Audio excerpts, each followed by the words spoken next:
been nothing but disappointed with New Britain politicians. While they built the new Beehive Bridge down there, our students suffered. My friends and I struggled with lack of materials, access to technology, and 10-year-old books that were falling apart in our hands. The school-to-prison pipeline is overwhelmingly apparent in New Britain High School. We have money to increase funding to the police. We have money to continue to maintain a controversial and unpopular Columbus statue. We have money for numerous and multiple raises for the mayor and other city officials.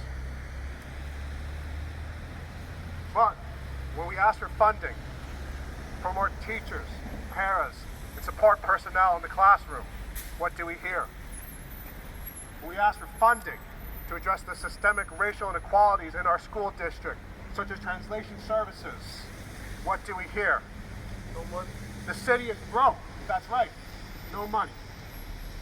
What happened to Mr. Delgado is part of a larger problem of systemic racism that's rampant in both the public schools and in City Hall, and we come out here in solidarity to call for more funding for our students and to rally around in support for Mr. Delgado. Well, I was suspended for 2 days without pay because I wrote the superintendent about some issues that I've been observing since I've started working for the district.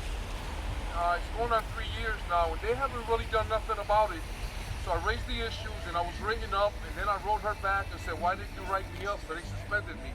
But what New Britain is, it is a community of black and brown and working class folks who make the money for bigger corporations, for the wealthy here in Connecticut. We must highlight the tale of two Connecticut's. We make their money. Ned Lamont does not want to tax the rich. He doesn't want to put a fair taxation, put lower taxes on us, helping our cities. It's a state problem and a city issue. Mayor Stewart does not want to be transparent with anything, from the Columbus statute to the Civilian Review Board, but also we don't have a state government that really wants to work for the working class. Yeah. We really have to put, tooth and nail for something that we want.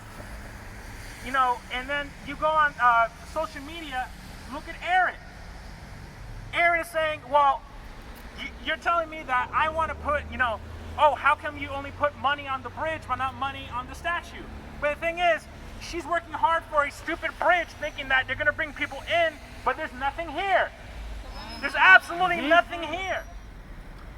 Flat funding education year over year in this city is abandoning our kids. And what that issue highlights is that our children and families are being sacrificed for the benefit of a privileged few. We need to fund our schools and address and take head on the systemic racism in the city. Fund our schools. Woo! I just want to say that some of the things that we're demanding of the superintendent is we're asking for the immediate creation of 2 assistant superintendent spots, 1 Spanish speaking and 1 African American. Our community needs healing and we need these things. We're asking for 2 full-time interpreters for the PPTs in Spanish and 1 in Arabic. We need to do better for New Britain students. They are our future. So let's come together and make sure New Britain politicians fund our future. The Dems are not swinging hard. The community members are the community members are the only ones swinging hard here. But the thing is, the only way we're going to win this is if our parents, our teachers, our students come out to this. This is just a start. We call out to the teachers union, come out. It's been done. Look at Los Angeles. Los Angeles teachers got everything they wanted. Look at Chicago. They got everything they wanted, but the only way they did that is by combining the community with their unions. And that's the only way we can fight. It is the only way we can have working class solidarity. And it's just the start. All right. Working class solidarity! And I just want to remind everybody in New Britain about how racism works. Here you have a mayor who declared racism a public health, but she turns around and denies the indigenous population the taking down of this statue. That's why we can't let white people lead the narrative when it comes to racism, because they're not affected by it and they're not going to talk about it like we do. That's why we have to lead that narrative.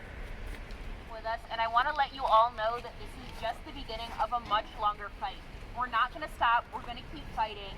If you're interested in joining us on this journey, please reach out to us. We're New Britain Racial Justice Coalition. You can find us on all social medias. You can email us, but get involved because we need the entire community involved to be able to do this. For so many years, this city has spent money on aesthetic things, on things that make the city look pretty, to supposedly bring the businesses that never came. And now we have people here suffering.